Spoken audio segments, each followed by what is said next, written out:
Good evening and welcome to the Marion Minor Cook Athenaeum. My name is Isabel Lilias and I am one of the Ath Fellows this year. Technology has completely revolutionized the way we live our lives, including the way we learn about and participate in politics.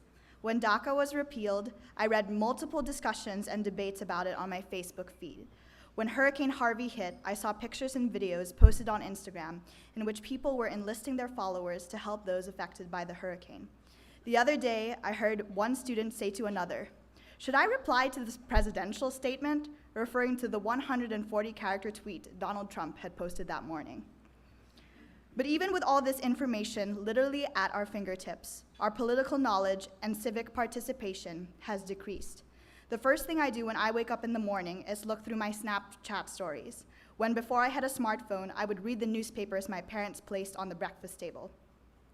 I see students scroll past the news about Syria and Venezuela to watch videos on the Kardashians or dogs dressed as Game of Thrones characters. I have friends that tell me that they block or remove people from their social media channels because they have an opposing political opinion. We have so much information and power in our hands, but for one reason or another, be it ignorance or indifference, we often choose not to use it. Our speaker tonight will explain how we came to this, and will outline the ways we can use new media models to work toward a more aware and engaged society. Tracy Weston is a public interest attorney who founded and served as the Chief Executive Officer of the Center of Governmental Studies, which aims to help individuals participate more effectively in their communities and governments by giving voters more access to candidates and politicians through media. He created the California Commission on Campaign Finance, the California Citizens Budget Commission, and California Citizens Commission on Higher Education. He built award-winning model websites to enhance civic education, including the Democracy Network, Video Voter, California Channel, Digital Democracy, and PolicyArchive.org. Tracy Weston was a Deputy Director for Consumer Protection at the Federal Trade Commission and legal assistant to an FCC commissioner. He has also taught communications law and policy at USC's Annenberg School and at the UCLA School of Law, and has co-authored 10 books on campaign finance, ballot initiatives, and judicial and media reform. Mr. Weston's Athenaeum presentation is co-sponsored by the Rose Institute of State and Local Government. As always, I must remind you that audio and visual recording are strictly prohibited. Please silence and put away your mobile devices at this time. Please join me in welcoming Tracy Weston to the Ath.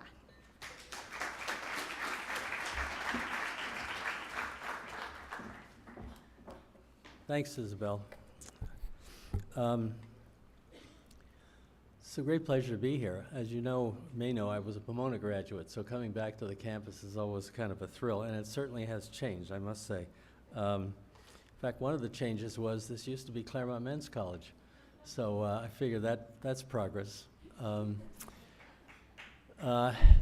want to talk about media and democracy, how one affects the other, what's wrong with both, and what we might be able to do about it. Democracy is an interactive form of government involving millions of daily communications between citizens and candidates and elected officials. In fact, you can say democracy is all communication. And yet today we're confronting, I think, one of the most significant changes in modern communication since the printing press. The shift from one-way electronic communications, radio, television, cable, satellites, and so forth, to two-way interactive forms of social media and news. That's a very powerful, dramatic change. And these are affecting our political system as well. Excuse me. One could easily conclude that the rapid growth of interactive social media, allowing everyone to communicate with everyone else, would dovetail perfectly with a growth in civic participation and engagement in the political system. Yet oddly, the opposite seems to be happening. The American public today has the lowest level of trust toward elected officials and political institutions in the last half a century. And the public seems more and more distrustful of news and the news media, or should I say fake news and the fake news media, than at any time in recent history. What's happened? Are the two, new media and government, related? And can we reverse this trend, using the media to improve civic engagement and rebuild trust in governmental institutions? If so, how?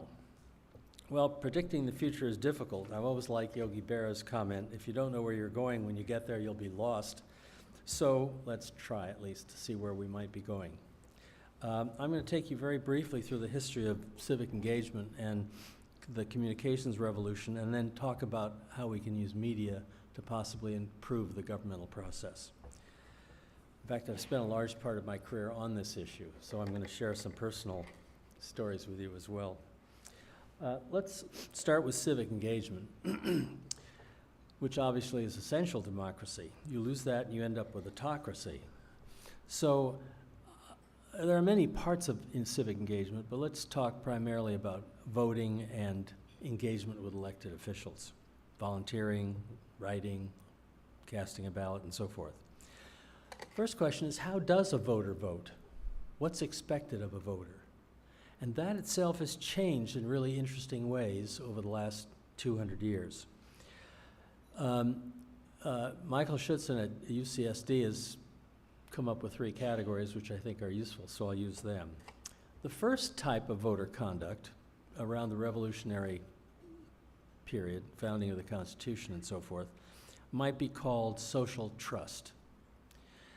So in colonial Virginia, where George Washington and Patrick Henry and Thomas Jefferson learned their politics, voters had to be white males and property owners. Voting was mandatory, didn't know that, and there were substantial fines for not voting, although they were rarely imposed, so I guess there was some laxity there. The journey to the polls usually took a long time, hours, sometimes a whole day. There might have been just one polling place in the county. People would often spend the night before the vote. They go to a ball, a supper. Liquor was plentiful. Apparently, in 1758, it was estimated that George Washington provided 1.5 quart of liquor to all the voters the night before. In the morning, the voter would go to the courthouse, and in front of it was standing the sheriff, who would enforce order and count the votes, and all the candidates. You'd walk up to the sheriff, announce your vote in a loud voice so everybody could hear, and then you'd shake the hand of the candidate you voted for. What was this? It was kind of a ritual of public solidarity. It was like a Boy Scout meeting in which you're electing a chairman for the evening, or a chairperson, and you know everybody, and you're all sitting around and say, well, how about Jane? How about Joe? Who should, we'll elect you president? It's all done publicly. It's all done openly. How are people voting? What was the role of information in this vote? None. There was no discussion of issues. You were expected to be an informed citizen, able to recognize virtue in candidates and shun vice. You probably knew them. You weren't expected to evaluate public issues or see what they thought about them. That was what the representatives were for, the people you were electing. You picked esteemed leaders on the basis of sound character, good family, good reputation. George Washington thought political clubs and organizations were dangerous, irresponsible, and threats to civil order. These were groups where people discussed issues and said what they thought elected officials ought to do. He thought they were dangerous. Why? Citizens were supposed to pick honorable and virtuous officials and let them do their job, to deliberate, choose the best laws. How could citizens know what the issues were? They weren't exposed to the pros and cons of debates. They didn't have to pore their way over the merits of issues. So to try and have citizens advise elected officials how to vote on issues was presumptuous and even dangerous, and might lead to mobocracy. That was the view towards original voters. Once in office, elected officials would do that work, analyze issues, debate them. That was their expertise, not that of the voter. So when James Madison said, quote, "A people who mean to be their own governors must arm themselves with a power which knowledge gives," he meant social knowledge, not issues knowledge. The second stage of voting was in the middle of the 19th century, and it might be called the age of endorsements. At least we call that today. In the mid-19th century, the population had exploded. People didn't know everyone. They didn't know who the candidates were. Political parties and organizations had grown. They would get out the vote. Voters would go to the polls, and political parties or organizations would hand you your ballot, pre-marked. So if you wanted a Democratic ballot, you would pick up a Democratic ballot and put it in the box. You didn't have to look at it. Some of you couldn't even read. You weren't literate. You didn't have to be literate. And political parties would hand out patronage and pick candidates and run things. So you weren't voting for better public policies. You were voting for patronage, sort of good fellowship, and you didn't know much about what the issues were anyway. Does that make sense? Well, think about wine, just as an example. I had a friend in Napa Valley who in the late 60s and early 70s, who was a winemaker, said, you know, there was a time when I could taste every wine of the Napa vintage. He says, now there are only 18 wineries. Now they're 30, 40, 50, 60. It's just gotten impossible for you to know which ones are the best. Well, now there are 4,000 wineries in California and 11,000 plus in the United States. How would anyone know what the best wines are? You ask someone. Well, that's what they did in the 19th century. They would ask, which party's ballot should I take? I'll take yours, put it in the box, have a beer. Sometimes you were paid for it. In Jersey, I think the going rate for voting was $1 to $3 per voter. Very different than today. The third type is what we're more familiar with, and that's the so-called the informed voter. And the informed voter was a result of the progressives who didn't like the undue influence of parties, lobbyists, big business, and there was a reaction against that. And they began to push the idea of the informed voter who would make up his or her mind regardless of pressure from large institutions, lobbyists, corporations, monopolies, and so forth. Civil liberties became important in the late 19th, early 20th century. The Supreme Court in the 19th century was mainly deciding who had the power to do what. But in the 20th century, they began to look at individual civil liberties, and that concept grew, which reinforced the notion of the informed voter. Well, this meant that you had to read, which, by the way, disenfranchised a lot of poor people who had the luxury of an education. The ballots grew. People were expected to study ballots, learn about candidates, and be an informed voter. Well, obviously, that's very difficult. You can be informed about a few issues. You can be informed generally what a person, are you pro-health reform, anti-health reform, and so forth and so on. But sometimes there are 100 candidates and issues on a ballot. How are you going to inform yourselves on all of them? Should a freeway be built? Should we invade North Korea? These are tough questions. And to be a truly informed voter, you probably have to spend your life doing it. So what do modern voters do? They use all three. They make judgments about a person's character, integrity, honesty. Do I like the way he or she looks, talks, acts, thinks? Do they seem trustworthy? Do they seem like they tell the truth? Some just do that. Some media are better than others at helping them do that. Television is to some a better medium for that, because you can see them. Other voters use shortcuts, which they called endorsements. It can be what my friend recommends, who knows a lot about this candidate, or it can be what the Democrats or the Republicans, what the party thinks, or what the New York Times thinks. How many of you have voted for judges, just out of curiosity? Do you know much about them? How'd you decide? Did you interview them? Do you know what their decisions are on cases? Rarely.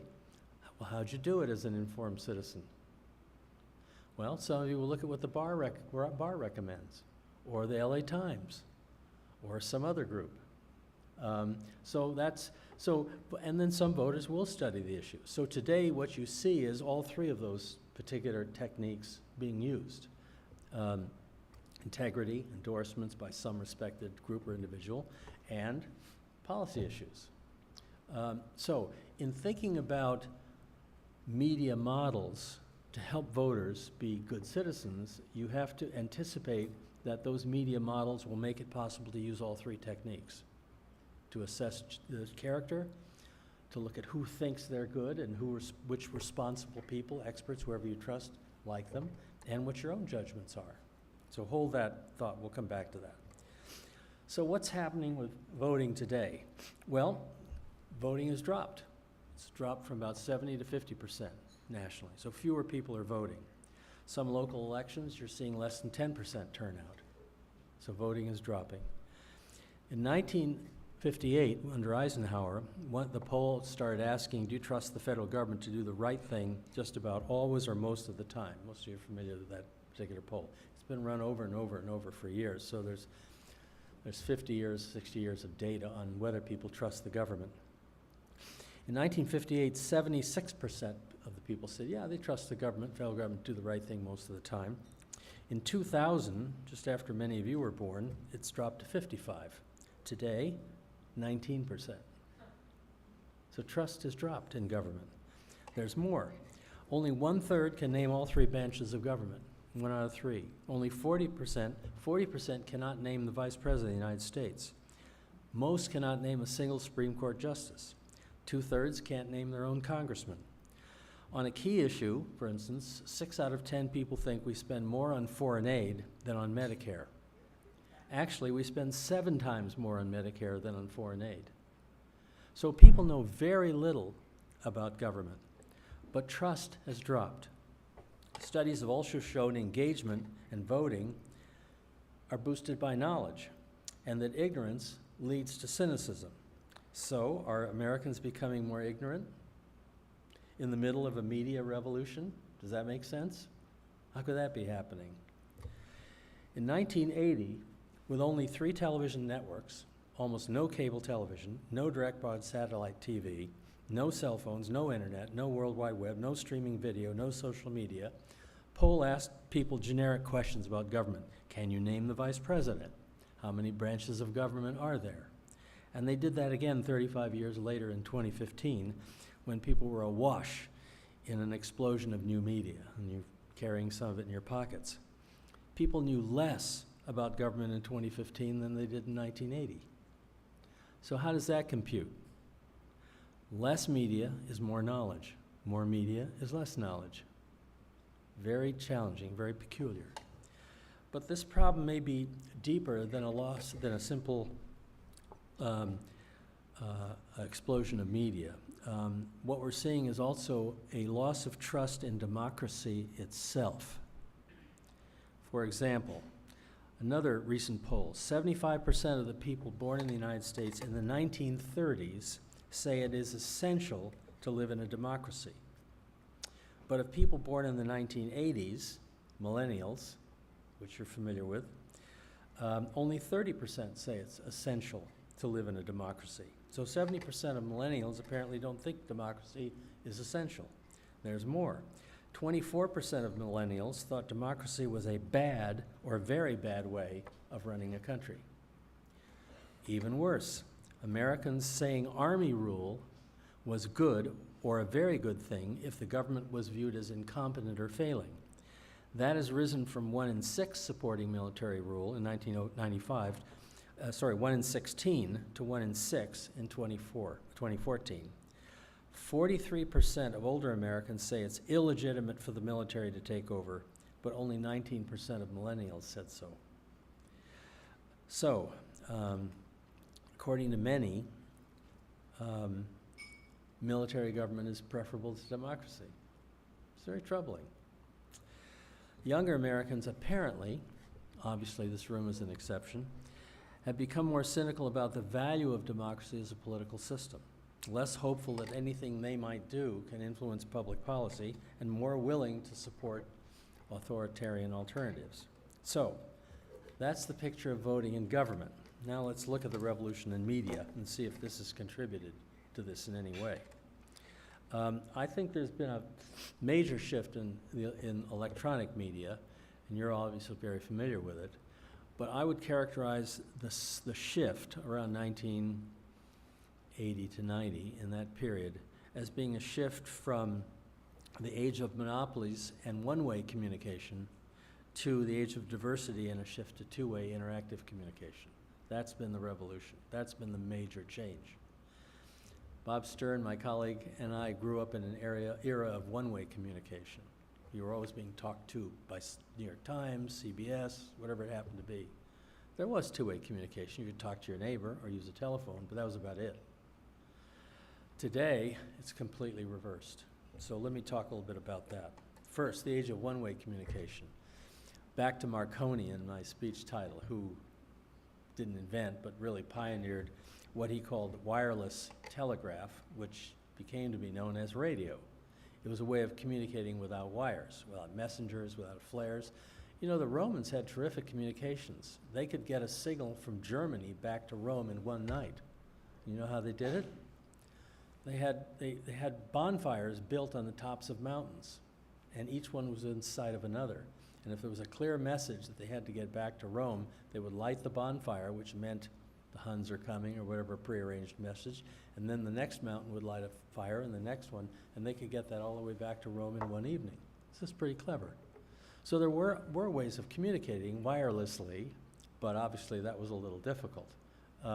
Marconi pushed basically radio communications and spread it to ships at sea and ultimately other countries. And the key was speed.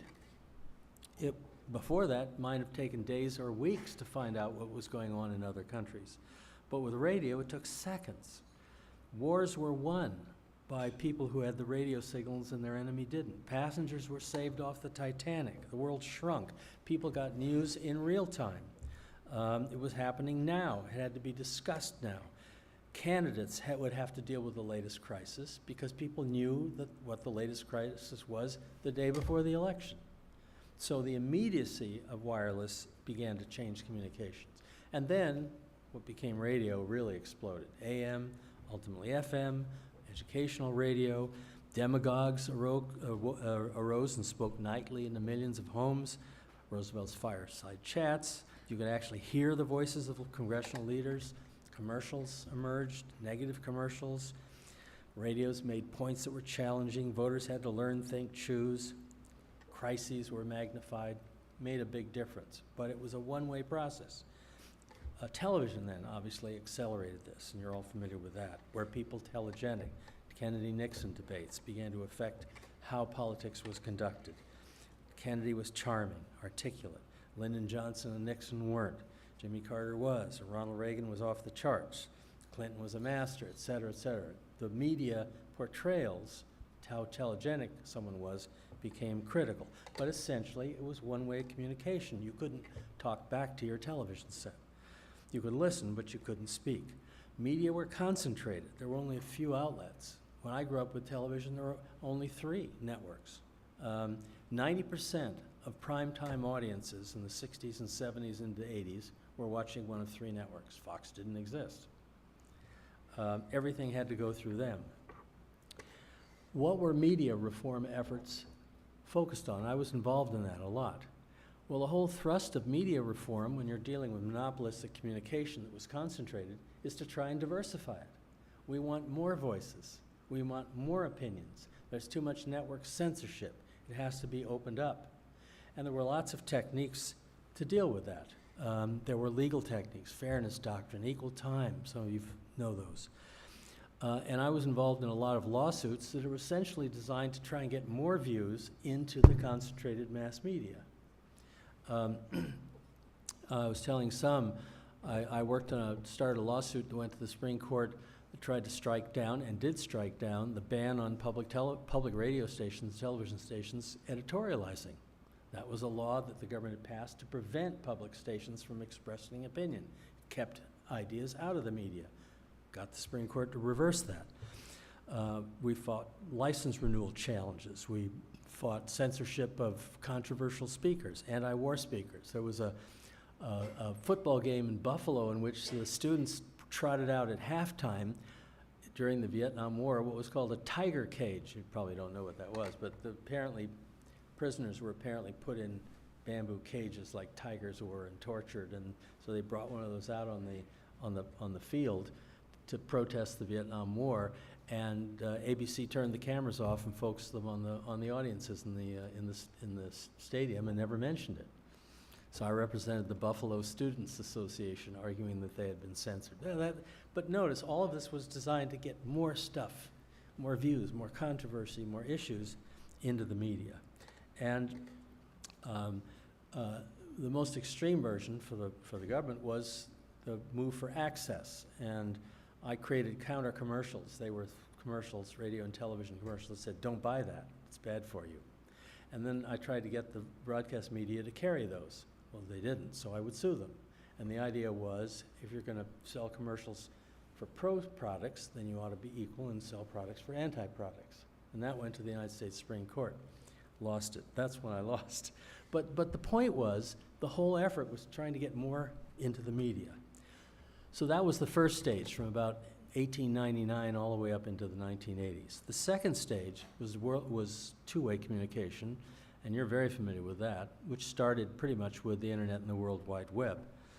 And obviously there had been some two-way communication, telephones and so forth, but as the web grew and people could access the internet and then email and then search engines and then stream video and then the merger of text, voice, and video, and all of this came in kind of a rush, suddenly we're in a world of social networking.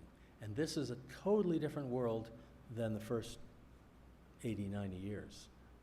It's one in which, as A.J. Liebling once said, freedom of the press belongs to the man who owns one. Now you all own one. It's in your pocket. You can communicate with anyone in the world through various social medias, through blogs, and there are now billions of messages a day. Facebook has 2.4 billion members. This has all happened in a few years. And this is changing our political systems as well. I figured most of you, I'm guessing, are between 18 and 22, 23, roughly in that category. Well, here's an example of what's happened in the years you were born then, 1995 to 99. Am I pretty much in the ballpark? 1995, for the first time, Americans bought more computers than television sets, sent more emails than surface mail, and transmitted more data messages than voice messages. That's 95. 96, Amazon opened. 96, as an online bookstore. Jeff Bezos' original name was Cadabra in abracadabra. But his lawyer thought it sounded like cadaver, so he talked him out of it. Then he came up with relentless.com, but his friends thought that was too sinister. So he then went through the dictionary looking for words and came up with Amazon, because it looked foreign and exotic, and that's why we have it. The MP3 format emerged in that year, 96. That began to destroy the music industry. Google was launched as a research project at Stanford. The original name, Backrub. What is it now? Alphabet. 1997, right in the middle of your period, Cassini, the satellite, was launched 20 years ago, which just crashed into Saturn last week. Made revolutionary discoveries, possible life on Encephalus. It transmitted back hundreds of thousands of images. It took an hour and a half at light speed to get back to Earth. It did it with 512 kilobytes of RAM. What's that mean? The iPhone 7 in your pocket, if you have an iPhone 7, depending on the memory you brought, has 62,000 to 500,000 more times than Cassini. That's what's happened in 20 years. And you're carrying it around. So computers have just massively grown in capabilities. 1998, Apple released the pyramid-shaped iMac in multiple flavors or colors. Google was finally funded and emerged. Its motto, don't do evil.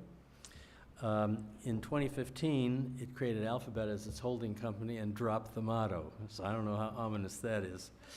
1999, Wi-Fi emerged. Wi-Fi and the network computer. The BlackBerry, the cell phone, not the fruit, began its relatively short-lived dominance. We don't remember the BlackBerry, but that was Obama's favorite cell phone, remember? And that was 2008. So, you were born in important times. You did miss stuff. You probably never had to lick a postage stamp. But in your lifetime, you've witnessed an explosive growth of revolutionary new media, and you're living it every day. Obviously, there are many benefits, and I kind of won't go through and list them all. You're familiar with them. Brings people together, new opportunities for candidates, all the rest. Facebook, look at the membership. Facebook, 2 billion monthly users. YouTube, 1.5 billion monthly users. Instagram, 700 million. Twitter, 300 million. Snapchat, the fastest growing, now at 200 million monthly users. And more people are using them, obviously. Many people said this is going to change and improve our politics. Candidates can have direct contact with the voters. Political advertising is virtually free. Messages can go viral. You can get tweets out. You can tailor messages to specific audiences. You can raise money online. You get feedback from audiences. You can reach hip young audiences by targeting them. It looked terrific. So, what are the problems with social media in terms of government? Well, I'll pick two.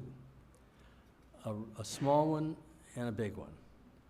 The small one is fake news. Well, it's relatively small. It's smaller than the big one. It turns out there really is fake news and fake media, but not, it turns out, CNN or the television networks or the New York Times, in my view, but deliberately created false stories. They're planted on fake websites, allegedly distributed by individuals who are actually non-existent on social networks like Facebook. Fabricated false names, identities. People supposedly see a false news story on a fake or artificially created website, redistribute them, they're shared by others, picked up. More and more people give it attention and credibility, and it's picked up by the mainstream media and repeated.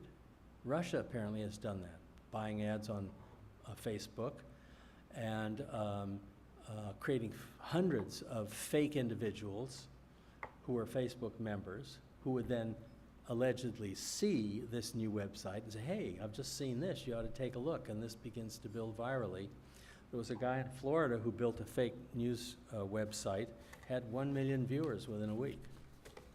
He did it as a joke, and he started making money off of it and kept it up.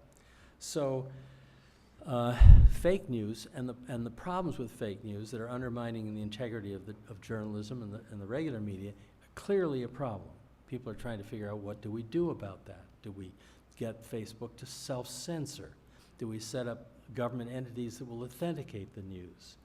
Do we massively put money into voter education? How do we handle deliberate attempts by other countries to distort and falsify the news? I don't have great answers. I'll talk about that in a minute, but that's what I call the smaller problem. The larger problem, I think, is that the fabled First Amendment marketplace of ideas may not really work. Our entire constitutional First Amendment jurisprudence is built on a theory first articulated by Oliver Wendell Holmes in 1921, that the best test of truth is not to have someone authenticated to say what's right and what's wrong, but to allow a marketplace of ideas to function in which everybody can say what they want and that everybody listens and makes up their mind, and out of that, consensus and truth will emerge. Now, historically, truth in societies has usually been authenticated by a priest, a witch doctor, some leader of a tribe will say, this is what's the case. The church, Galileo, you're all familiar with those problems. Holmes's doctrine was, you have to let people say what they want, and audiences will make up their own minds. And our First Amendment liberal jurisprudence is based on that. Can Nazis march down a street in Skokie, Illinois? Yes. Is their speech dangerous? Quite probably. But you need to let them speak and let audiences make up their mind. And that's been the reason why we protect speech more than virtually any other country, which they view as crazy. I mean, they think we're nuts in our sort of attitude towards the First Amendment, but it's deeply embedded in our jurisprudence. Now, interestingly, I'm not aware that the marketplace of ideas theory has ever been tested. Have psychologists run experiments to see if it really works? I mean, a Supreme Court judge just came up with it about 80, 90 years ago, and we're following it, but what are we doing? Is it a real truth that if you let everybody say what they want, truth will emerge? Well, although it's never been tested, we might have a laboratory, actually, and we could call it Facebook. We have billions of people on Facebook, say nothing of Twitter and Snapchat and everything else, and they've been debating ideas back and forth in the most elaborate, huge marketplace of ideas the world has ever seen. Do they believe that Obama was born in Kenya, that vaccinations cause autism, that Hillary kept sex slaves in a child abuse ring based in a Washington pizza parlor? Well, somebody did and walked into it with a gun. You're familiar with that. That global warming is a Chinese hoax? Do they believe that the moon landing was faked in a Hollywood studio? That aliens are being held as prisoners in Area 51? That sea levels have risen a foot in some areas of the world? Oh, sorry, that one actually is true. So we have this huge marketplace of ideas, and yet we have these ideas that are still fervently believed by millions of people. So to the extent we have an experiment, it might suggest that there are flaws in the marketplace of ideas concept. But what to do about it? That's the trick. Coming back to wine, if there are 100,000 wines produced in the United States every year, how would you pick one as an informed consumer? If there are hundreds and thousands of candidates running every year, how do you pick one as an informed consumer? So it's a kind of an analogous problem. You can try and taste every wine. Good luck. You could go to an expert, but who would you trust? You could try and look at the integrity of the winemaker. Is he or she serious? Do they use oak? Whatever. Yeah, possibly, but they probably all do. There are wines now that are being chemically adjusted to taste like older aged wines. They've figured out the kinds of chemicals you can put into a wine that are exhibited by a very expensive old aged wines. And they're just injecting them into wines. You can buy a $10 wine that might fool somebody into thinking it's a $1,000 Bordeaux. Well, is that good? Well, maybe it is. Maybe you get a $1,000 Bordeaux for $10. But similar things are happening in the marketplace of ideas. And we've never had to confront that. I think probably one of the largest social experiments that we as a nation have ever performed on ourselves is television. Imagine, let's have everybody stare into a cathode ray tube for 6 to 7 hours a day for 70 years of their life, and let's see what happens. That's basically what we did with television. And now the next experiment is social media. Let's see what happens. And by the way, we're also doing it with self-driving cars, which is another issue. So, okay, so we've got these serious problems. The marketplace of ideas may not be functioning the way it's predicted to function. Media scarcity that we had for many years is being replaced by a media fire hose, diluting trusted sources of information, disseminating fake news via automated bots, opening a pipeline for demagogues to distribute their opinions widely. It turns out social media can increase intolerance, polarization, even threaten violence. And this is also being accompanied by a rapid decline in the traditional news media. Very serious. What you're seeing, if you look, is drop-offs in political coverage at the state and local level, particularly when capitals are fairly far away from population centers. So it means we're finding out less about our elected officials at the state and local level in many areas. And what does that mean? It means, among other things, a greater likelihood of corruption. And because nobody's looking over their shoulder. It's tempting when that happens. So the disintegration of the traditional news media, moving out of markets where legislators are functioning, is being also to affect our political process. So the scarcity, bottom line, the scarcity that I and others complained about for 80 years, not me for 80 years, but many for 80 years, that the media was monopolistic, that opinions were being suppressed, that's been blown open. And now we have this tsunami of interaction, of social networking, of opinions from every possible source, and we're seeing polarization, demagoguery, and other serious problems. Now, that doesn't mean we should put a stop to it, and I don't think we can, and I don't think we should, but we have to deal with the consequences. So let me shift to that. Are there new media models that we can consider? And I think we're getting close to the end of this, so I'm going to be very succinct. The Center for Governmental Studies actually developed a number of media models that I think are still potentially useful. There are 3 involving voting information in elections and 2 involving communication with elected officials. Let me quickly describe what I mean. The first was the Democracy Network. What we did was we built a grid, an issue grid for candidates. And the candidates would sign up and they'd go online to a web page, and issues would be across the top, education, et cetera, and their names would be down the left. They could add a 1,000-word statement under any issue, or they could create an issue and a new column would appear. And they would add issues. So a candidate would put an issue in education, and it would put a check under that box, and you can click the check and read the statement. Then you'd look at the opposing candidates, and it would say no comment, no comment, no comment, no comment. And his comment, the first one, would be circulated automatically by email to all the other candidates. So they would know that their opponent had a position on education, and the grid said that they didn't. So they had an incentive to reply. And they would reply, and they would get a checkbox. But they would then pick foreign affairs and put in a statement. And the other candidates wouldn't have a position on it, so they'd have to reply. So it was a kind of a rolling, evolving debate. And we built this and designed it in 1994, 3 years after the web. So very early. And launched it in 86. And it became quite successful. My ear's right. We then had it in the 98 election nationally in 30 states. We were getting millions and millions of hits. People really liked it. Candidates were participating.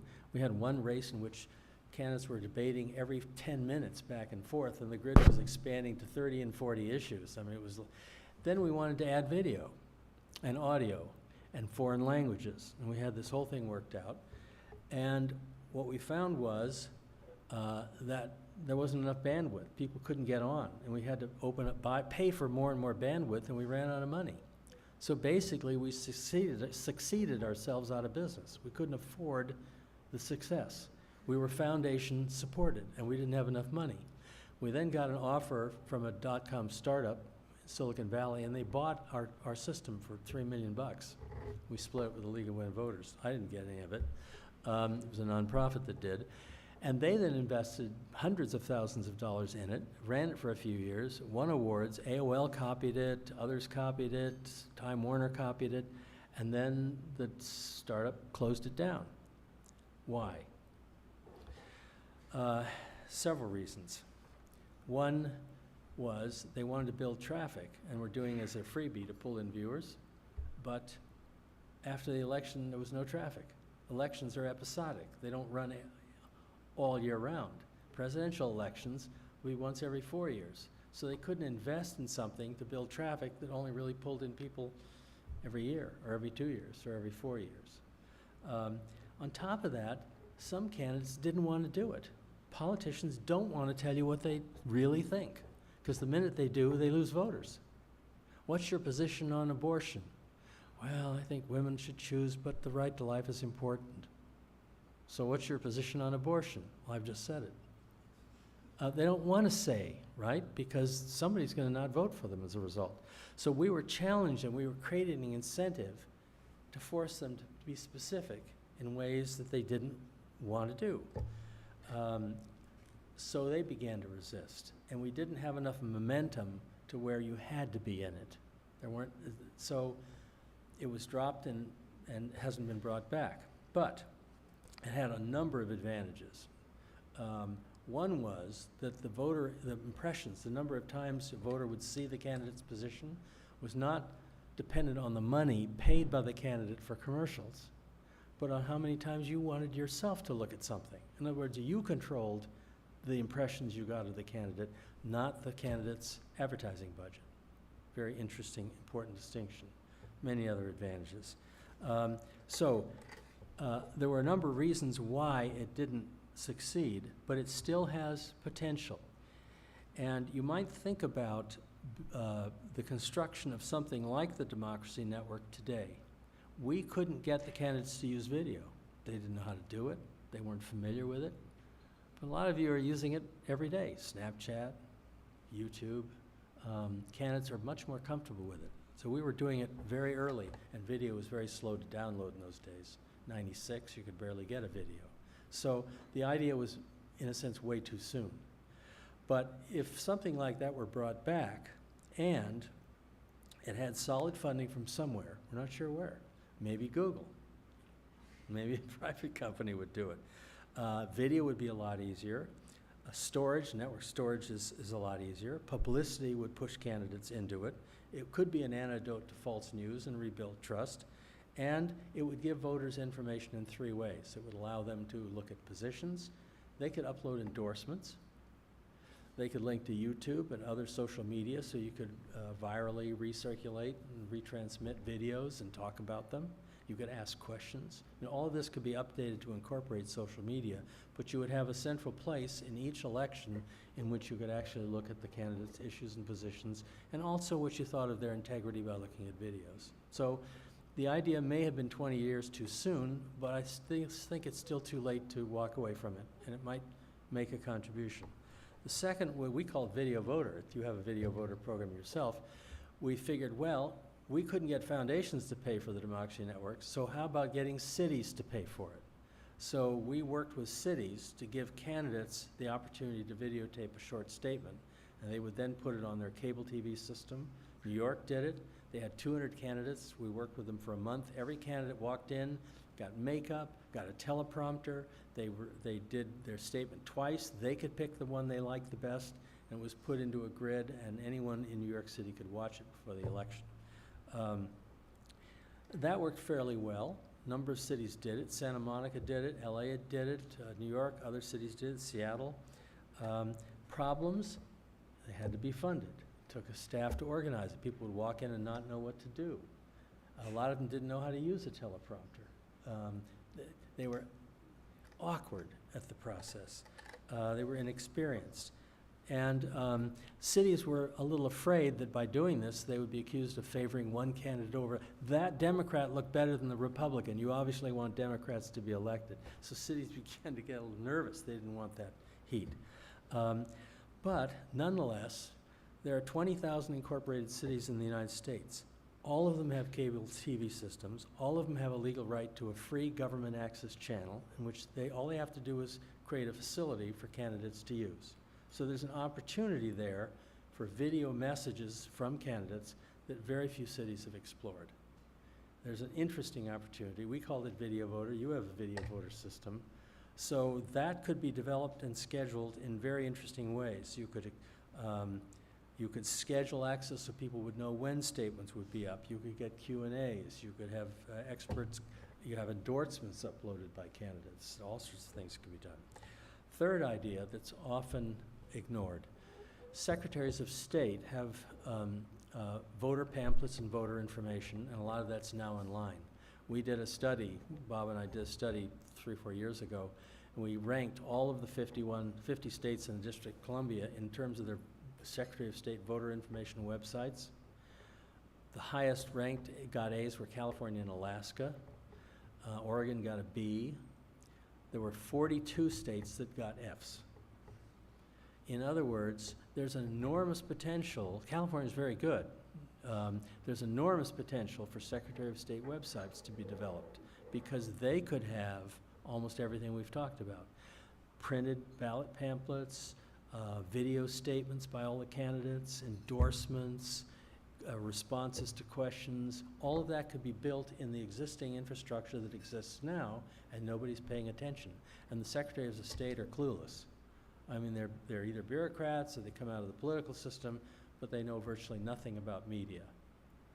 So there's an opportunity, both Video Voter, our old DNet, and also Secretary of State websites to begin to provide voter information. And then there are two others that I'll just mention as possibilities. These are ways for people to relate to elected officials year-round.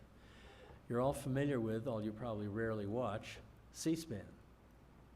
C-SPAN has 3 national channels, but what's interesting is every state could do the same thing, and cities could do the same thing. In other words, live coverage of city and state and federal proceedings. But this could be city council meetings, it could be administrative body hearings, it could be press conferences, it could be Supreme Court oral arguments, if you want to bring the judiciary in. And setting up remote cameras is not expensive, not hard to do, but you could then integrate it in ways that have never been tried. You could get a text message that would say, your city council is discussing your environmental issue tomorrow at 7:30. It could be archived. You could have a network of these channels. So if you want to see what Tuscaloosa or Atlanta or Seattle is doing to protect against global warming consequences, you can pull all of those statements together into one package and look at them to see what other jurisdictions are doing. In other words, you can begin to use the interactivity that's available today to organize these videos that have never been organized. So again, you have raw materials to deal with that have never been really turned into something. And last, we developed one prototype, which we never got funded, called Digital Democracy, and this is what it did. It was for elected officials. They would put a little icon on their website, they all have them, and it would say,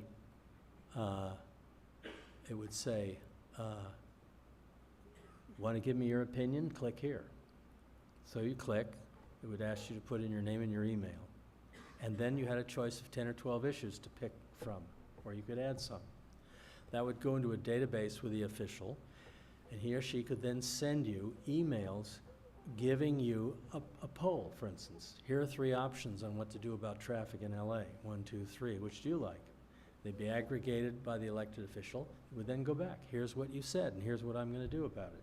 We begin to build a kind of an easy communication between constituent and elected official. So when the elected official says, I'm going to have a town hall meeting, people would come knowing who he or she was. They've been interacting with him. Now that might begin to build issue awareness, and it might begin to build a sense of trust as to who these people were, what they're doing, are they serious? They're asking my opinion, I'm giving it, they're responding. It would create a dialogue. We showed that to we built a prototype, showed it to about 20 elected officials. A lot of them said, oh, I love this, when can I get this? We ran out of funding, so we never did it. Now, what's my point? And then I'll stop. The point is that we're confronting crises in voting, in trust towards the political system, and a massive explosion of media that's undermining some basic conceptions, including the marketplace of ideas, which is the core constitutional doctrine that protects freedom of speech in this country. And we don't know what to do about it. And some people are suggesting the government ought to authenticate ideas. Why doesn't the government buy factcheck.org and fund it and make everybody watch it or publicize it or authenticate what's true and what's not? That's a little scary. Others are saying, well, we need better education in the schools, which is a 50-year project. So nobody's sure what to do about this, but we can see that although there's really attractive benefits from social media and interactivity and the two-way, we're seeing that the traditional news media crumbling, losing markets, closing down, losing investigative journalism. We're seeing mistrust towards the news media. We're seeing mistrust towards government. So there's side effects, there are consequences from this media revolution, and we're just doing it. We're experimenting on ourselves. So my suggestion is begin to look at the resources we already have. We have governments, we have voter information websites, we have cable TV channels that can be used. We have ways of linking them together. We have ways of building interactive communication between elected officials and candidates and voters in ways that are new, innovative, and could begin to solve some of these problems instead of freaking out and starting to censor stuff. my answer, I suppose, to this crisis is to begin to look at positive solutions and use the media in new and effective ways. And we at CGS did that for a number of years, and the experiments are there. I always like what Peter Drucker said. You probably know Peter Drucker of these colleges. He once said, the best way to predict the future is to create it. So, in the end, as the young generation, it's up to you, isn't it? Thank you very much, and I'm happy to answer questions if you have any.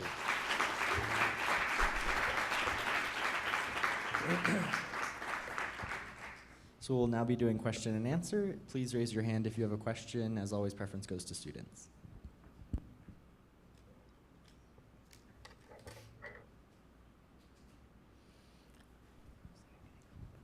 So far, it's easy.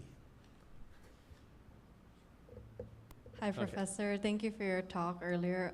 It was really interesting. And I guess my question is, it's one thing to encourage interaction or engagement with the community over social media with regards to civic engagement and such, but how would you say can we ensure that the interactions are constructive and meaningful, especially with the fact that like there's a lot of people who are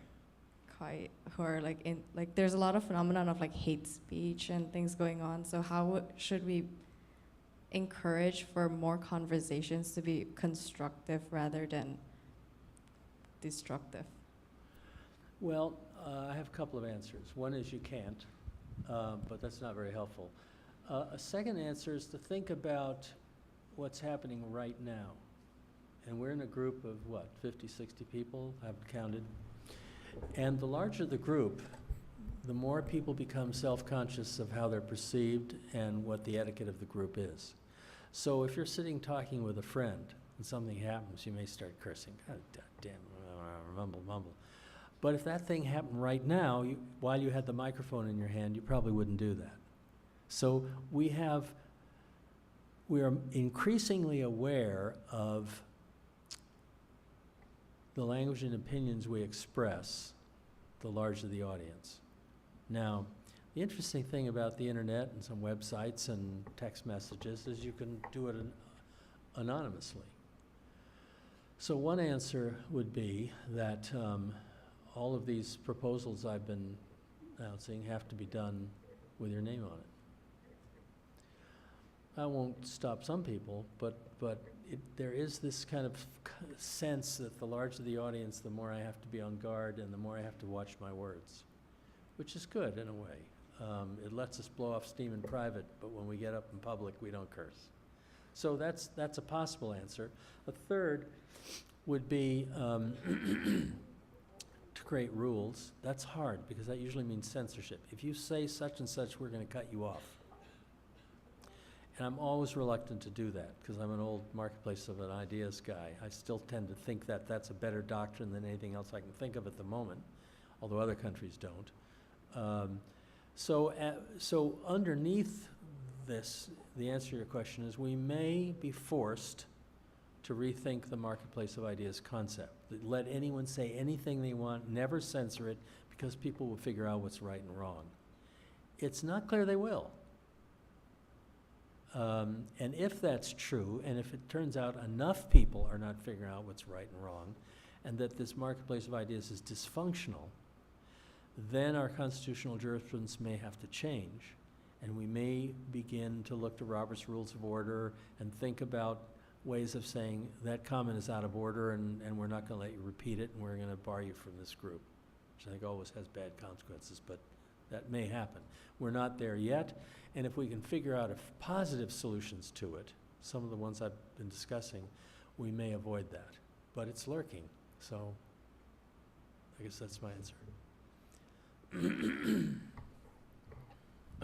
Good evening. Thank you for speaking with us tonight. Could you speak a little bit more about your involvement in those court cases you had mentioned prior? Yeah.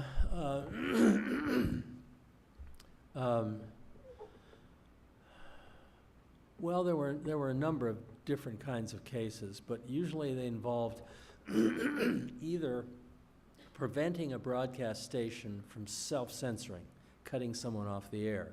So for instance, Mark Lane was an author who wrote a book called Rush to Judgment about the Kennedy assassination, and he was saying, you know, maybe there was a conspiracy and this and that. And he was on the left. He was a very progressive guy. And he got on the air on a station, KTLA in LA, and was asked by an interview program, you know, what do you think? Was there a conspiracy? He began explaining why he thought there was. Actually, it's been so long ago, it was either that or it was a massacre in Vietnam. I think he was talking about My Lai. Maybe it was that. And he started talking about, sorry, my facts mixed up. So he started talking about that on the air, and the management cut him off the air. And so when you saw the program, which was syndicated and circulated around the country, when he started talking, there was a blank for about 25 seconds, and then he came back. And I represented an anti-war group that filed a complaint against the station for censorship for controversial speech, and we argued it was against the mandate of serving the public interest. So that was an example. Abby Hoffman, maybe remember him, got on the Merv Griffin show, it was a big evening talk show, and took off his jacket, and he was wearing an American flag tie. And it showed CBS, so freaked, that they showed Merv Griffin talking to him, and the left hand of the screen was all blued out. There was just a big blue blob. And Merv Griffin sat there for 5 minutes talking to this big blue blob because they didn't want to show the American flag tie. They thought it was disrespectful, and they could be fined for desecrating the flag. So that was kind of, so we would file complaints against licensee self-censorship and the argument they were suppressing viewpoints. That was one approach. Another approach was to try and get different views affirmatively into the media. So I represented a group called Business Executives for Vietnam War Peace. And what they decided to do was create television commercials opposing the war. And one of them showed this big dinner table, and there was a pie. And the voice came on and said, when they're dividing up the pie in Washington, and it shows this guy in kind of like a military junta, he looks like a Pan-American terrorist, but he's actually an American general, and he's got this big pie, and he cuts a little piece and gives it to a nurse, and cuts a little piece and gives it to a working man with a helmet. And then he cuts 2/3 of the pie out and starts stuffing it in his mouth. He says, most of it goes for war. Your dollars are being spent on the Vietnam War and thousands of people are being killed. Do you really want this? I mean, this is the thrust of the commercial. They went to the networks and offered to buy it. Networks wouldn't sell it. The networks were selling commercials to the Army, saying, join the military, see the world, serve in foreign ports and all that, but they wouldn't sell commercials to the end. And so I represented them along with others, and that went to the Supreme Court. And then, and we lost, I think, 5-4. And the argument was, licensees are like newspapers. They have the discretion to decide what to sell. But that was the battle.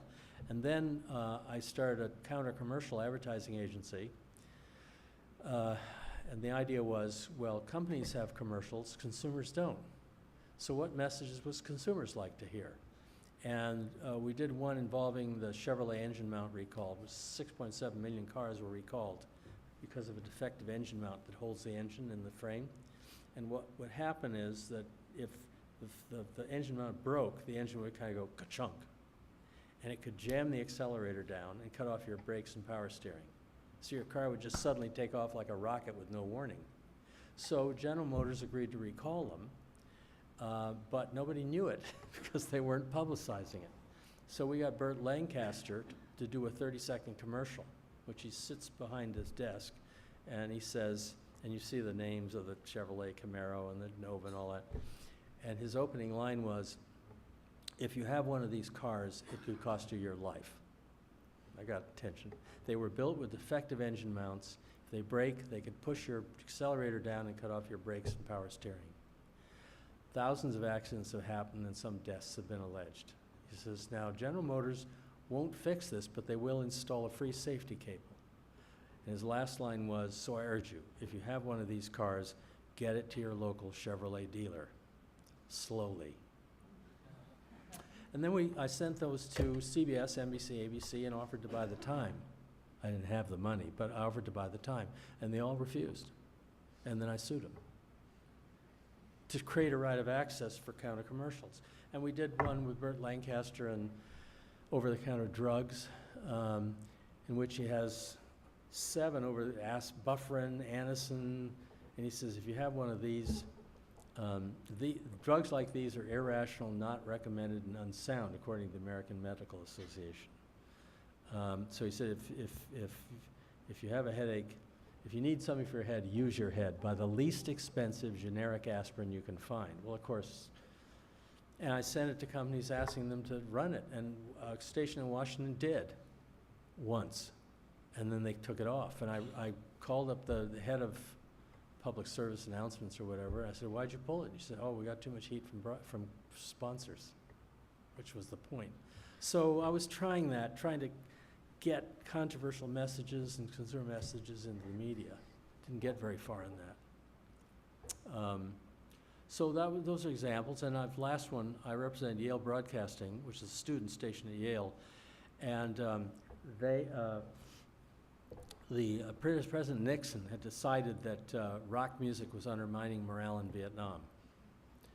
And that some of the lyrics were pro-drug. So he got the FCC chairman and the commission to put out a public notice that said stations could lose their licenses if they broadcast pro-drug music. And a friend of mine did a survey of all the stations in Virginia. We went to, 20 or 30 radio stations. And they were censoring music right and left. Brewer and Shipley had a song called One Toke Over the Line. That was clearly drug-related. That was being censored. Another group did Puff the Magic Dragon, which was a kid's song. That was apparently about marijuana, so that was being dropped. And one station dropped all Bob Dylan lyrics because they couldn't understand them and didn't want to take a chance. So I represented Yale Broadcasting saying this was licensee censorship. And we went to the Supreme Court. We lost on the big issue of the whole thing be reversed, but we forced the FCC to modify its policy to the extent that it really wasn't very effective. So that kind of stuff. Represented the Black Congressional Caucus and trying to get a reply to the President Nixon's State of the Union message. But notice, all of that was trying to get less censorship, more views in. Now we have the opposite problem. As the first question was, what do we do about a lot of bad speech? How do we get it out? So that the disadvantage of the old system was that it did suppress controversial views. The advantage of it was that it did suppress some views in order to present a kind of a mainstream picture that most people saw. It was slow. It was slow to react to the civil rights movement, slow to react to the Vietnam War, and so forth. But it had a kind of a consensus effect, which we now see as disintegrating. And that's the issue. Thank you so much for your talk. I very much enjoyed it. My question is kind of along similar lines of the first question, but mine's less about how do we make sure that it's good speech, but more along the lines of how do we make sure that people listen to the good speech? Because we can provide all the amazing resources that we want, but how do we actually increase people's desire to go to those sources of information that are actually worthwhile in providing good information? Yeah.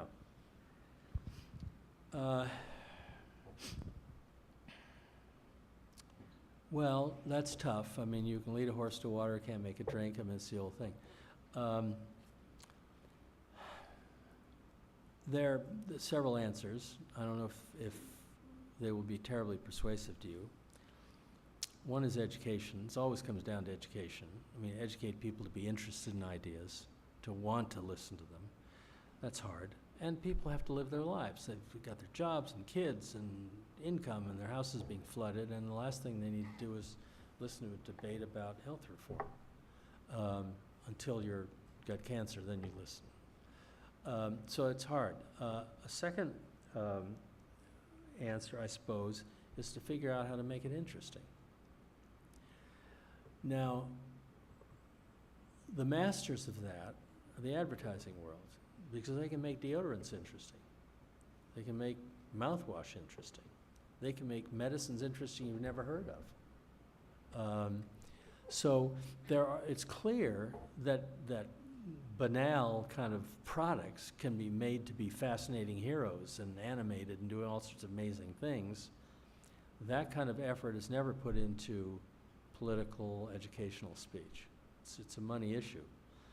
The third is, I think interactivity is a possible solution. If you give people the ability to interact with elected officials, with candidates for office, for people who are dealing with major issues, and give them a feeling they're being listened to in some way, I think that may change the dynamic. If President Trump walked into this room right now, right through that door, I guarantee nobody would be looking at me. I wouldn't be looking at me. I mean, I'd be looking at him too. People are drawn to important figures who are doing important things. They're drawn to sports figures. They're drawn to entertainment figures. They want to interact with them. They would love to interact with them. So there are ways of making that attractive that I don't think we've ever really explored, but maybe we need to. And maybe George Washington was right in some way, and that is that it's the job of the citizen to pick people of good character and let them do their job. So maybe the focus should be more on character and credibility and family. And that's why, since you see everyone who runs for office does a picture of somebody walking along the beach with his kids and his dog and the jacket over his shoulder and et cetera, et cetera. We need better versions of that. We need versions that are accurate and true. What are people really like?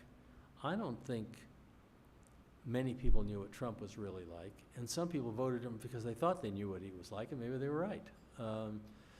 So we have to, I guess my answer is that's a challenge. We need to figure out a better answer than I'm giving you.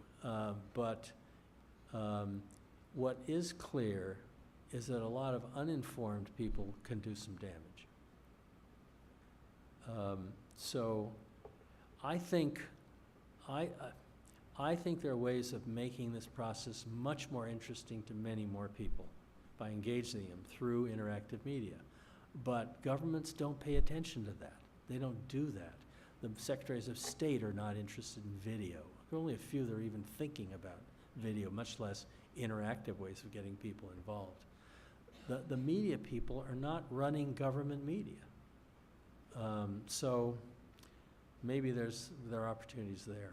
But I mean, your generation's got to figure this out. In the back, there's a question? We're actually out of time, Or- so please oh, join sorry. me in thanking Tracy Weston. Thanks.